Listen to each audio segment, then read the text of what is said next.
Okay, guys, welcome to Biophysics Class 34. This will begin our study of the action potential, which is the electrical impulse which travels from neuron to neuron in the brain. And it involves the movement of ions across the cell membrane, which we've already started to study first in the Donen equilibrium, but especially in the GHK equation, which we studied last class. So those ideas of the Nernst potential and the membrane potential will be very relevant to our study of the action potential. So what is an action potential? A basic description and mechanism. Well, neurons talk to each other and send signals to each other using these action potentials.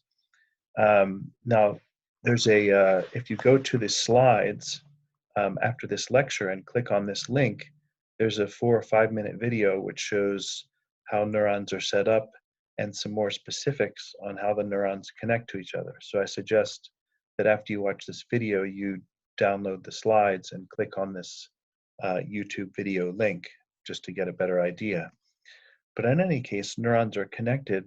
Neurons extend axons out from themselves, and they travel across regions of the brain and link up with other neurons through dendrites, which are the receiving parts of neurons, and the axons and the dendrites meet at synapses, which are described in great detail in this video. So how do action potentials work? Well, the GHK equation, which we looked at last time, shows that ion currents are always flowing across the cell membrane, and in particular the axon membrane. And this is because the Nernst potential of individual ions differs from the membrane potential. Remember, if the membrane potential is equal to the Nernst potential, there's no spontaneous flow of ions. But since in the GHK equation, the membrane potential is not equal to any individual ion's Nernst potential, all the ions will be experiencing passive flow across the cell or the axon membrane. And so the action of active pumps for sodium and potassium especially will be crucial to, first of all, to keeping a dynamic equilibrium, to keeping concentrations on both sides the same, but these same pumps will play a role in the action potential. So the action potential moves along the axon's membrane due to coordinated gated currents of sodium and potassium. Okay, so this is the picture of the action potential, which you guys saw last class in the exercise of the GHK equation.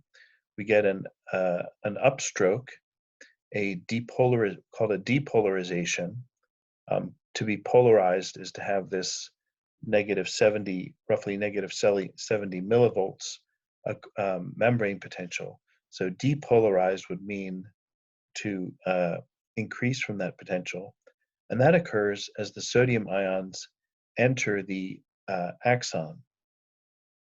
And then once the sodium ions have flooded in, making the interior of the axon more positive, and therefore the membrane potential inside more positive,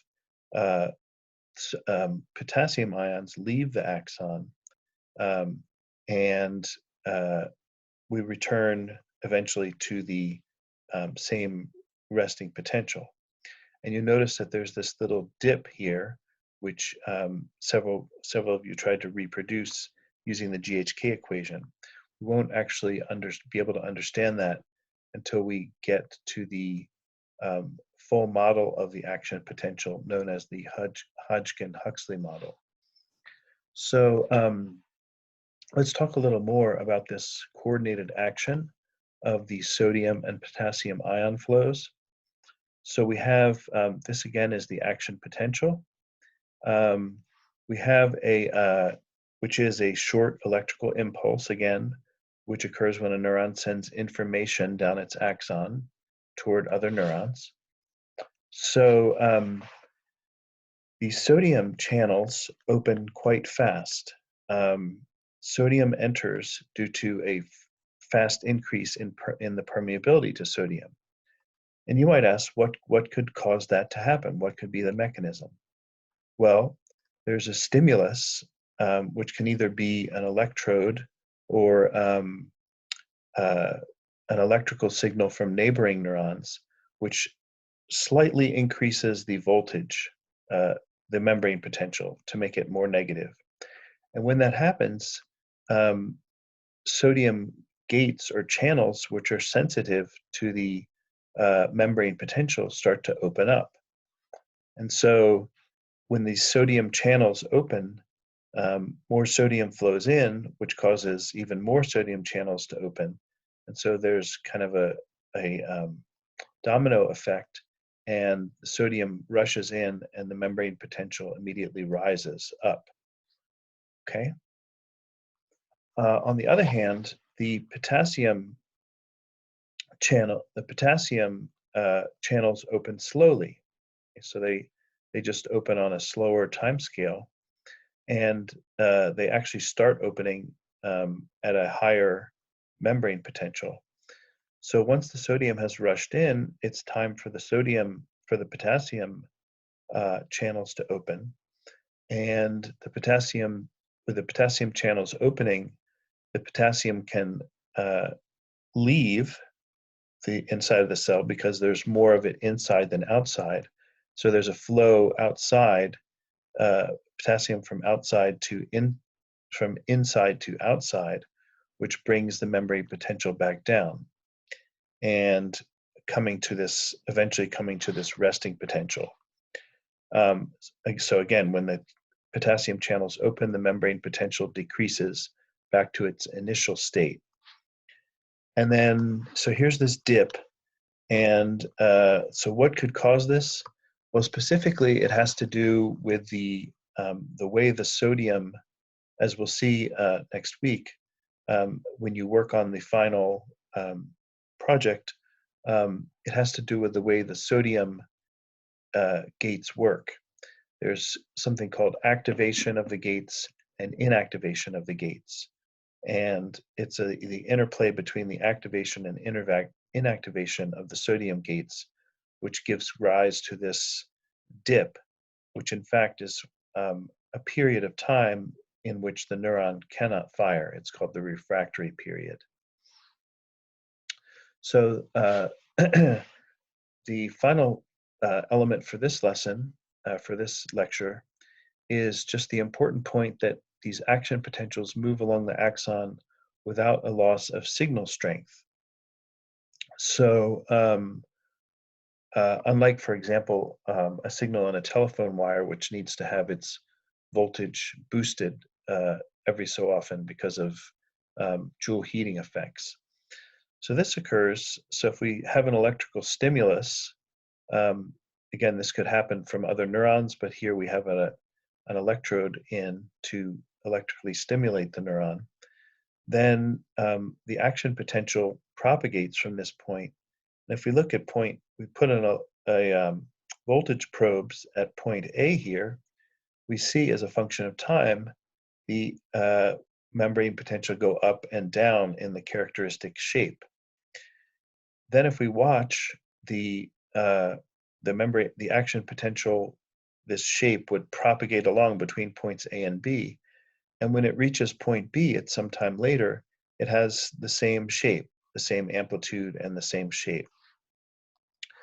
So the reason for this is that an action potential is what we call self-regenerating. The upstroke, the depolarization of sodium, activates, because it raises the voltage, the membrane potential in that area. It activates sodium current flow, acts as a stimulus to the neighboring areas. So it's sort of like an ocean wave traveling across the surface of the sea, where the wave rises up, and that rise in the wave pulls up the next portion of wave, and the wave propagates across um, the surface. And then the repolarization or downstroke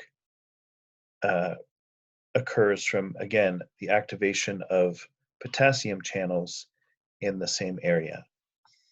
Okay, so this class we've looked at what neurons are. They're the cells in the brain, that they're connected by axons and dendrites, which are these receiving portions where the axons connect to. They send signals across synapses, as you'll learn about if you go to the slides and watch that video. You'll learn more detail about that.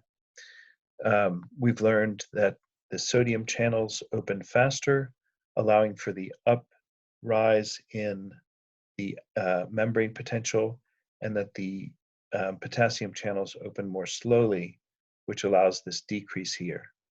And we've hinted at what might cause this dip or this refractory period, but we'll need to do more study to really understand that.